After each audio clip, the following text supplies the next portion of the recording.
Sermon number 176. Preaching. In the name of Allah, the Beneficent, the Merciful.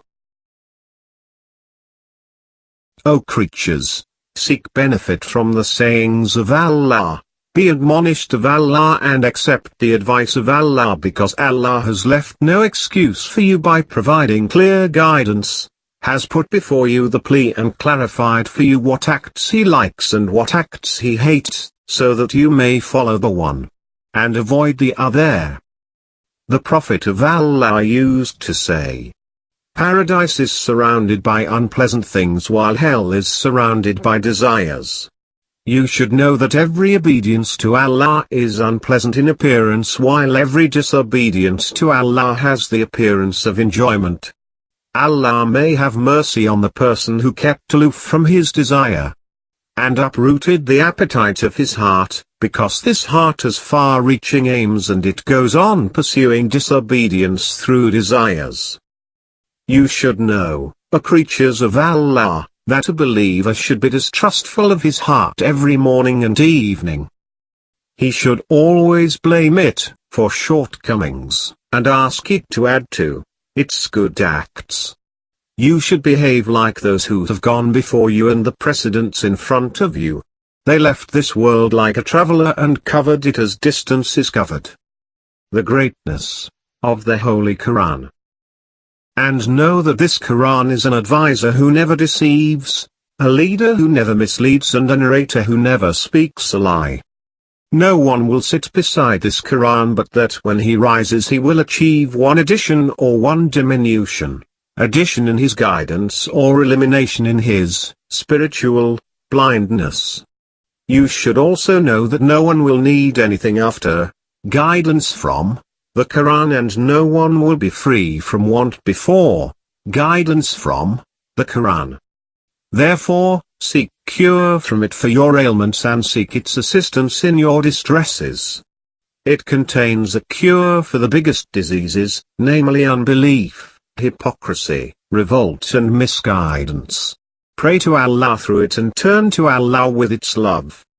Do not ask the people through it. There is nothing like it through which the people should turn to Allah, the Sublime. Know that it is an interceder and its intercession will be accepted. It is a speaker who is testified. For whoever the Quran intercedes on the Day of Judgment, its intercession for him would be accepted. He about whom the Quran speaks ill on the Day of Judgment shall testify to it. On the Day of Judgment an announcer will announce, "Beware! Every sower of the crop is in distress except the sowers of the Quran." Therefore, you should be among the sowers of the Quran and its followers. Make it your guide towards Allah.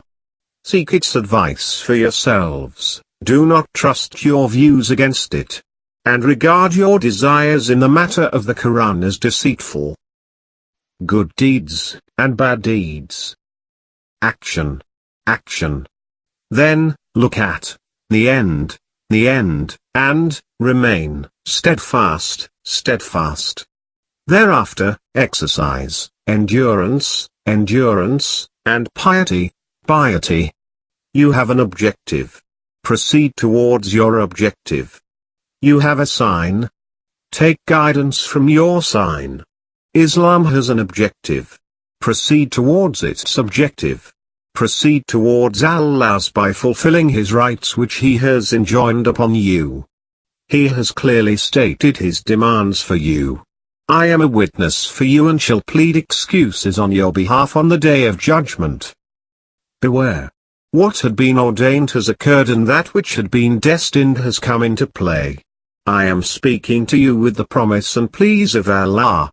Verily, those who say, "Our Lord is Allah," and persevere aright, the angels descend upon them, saying, "Fear ye not, nor be grieved, and receive the glad tidings of the garden which ye were promised." You have said, "Our Lord is Allah." Then keep steadfast to His book, to the way of His command and to the virtuous course of His worship. Thereafter do not go out of it, do not introduce innovations in it, and do not turn away from it.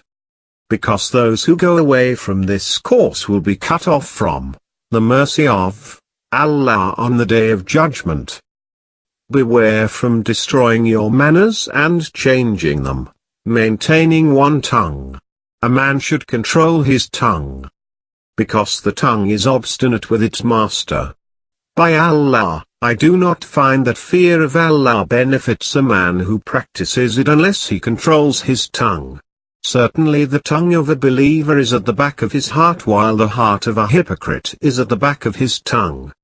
Because, when a believer intends to say anything, he thinks it over in his mind. If it is good he discloses it, but if it is bad he lets it remain concealed.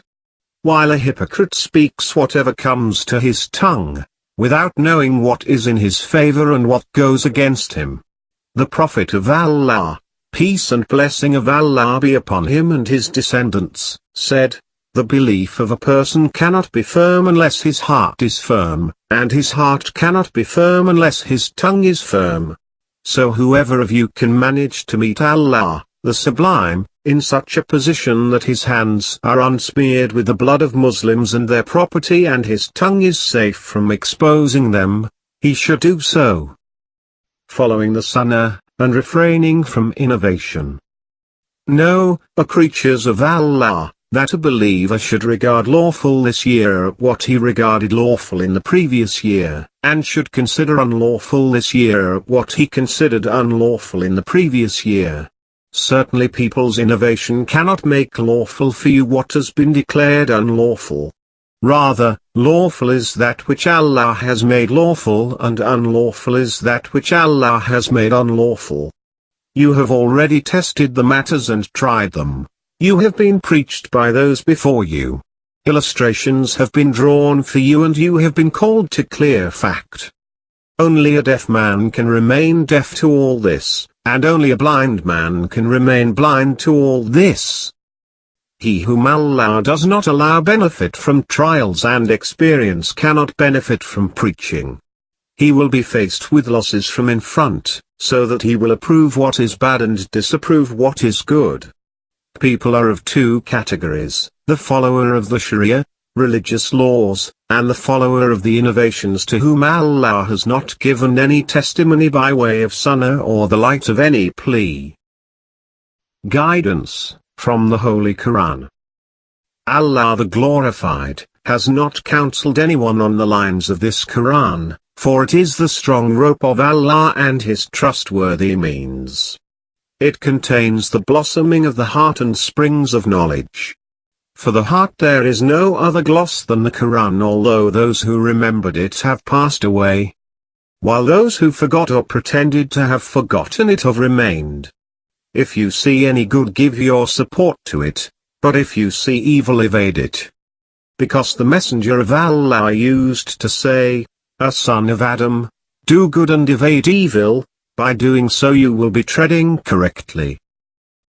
Categories of oppression. Know that injustice is of three kinds: 1. The injustice that will not be forgiven, another, that will not be left unquestioned, and another that will be forgiven without being questioned. The injustice that will not be forgiven is duality of Allah. Allah has said, "Verily Allah forgiveth not that anything be associated with Him." The injustice that will be forgiven is the injustice a man does to himself by committing small sins, and the injustice that will not be left unquestioned is the injustice of men against other men. The retribution in such a case is severe. It is not wounding with knives, nor striking with whips, but it is so severe that all these things are small against it. You should therefore avoid change in the matter of Allah's religion. For your unity in respect of a right which you dislike is better than your scattering away in respect of a wrong that you like. Certainly, Allah the Glorified has not given any person, whether among the dead or among those who survive, any good from separation. A people, blessed is the man whose own shortcomings keep him away from looking into the shortcomings of others, and also blessed is the man who is confined to his house, eats his meal, buries himself in obeying his Allah, and weeps over his sins, so that he is engaged in himself and people are in safety from him.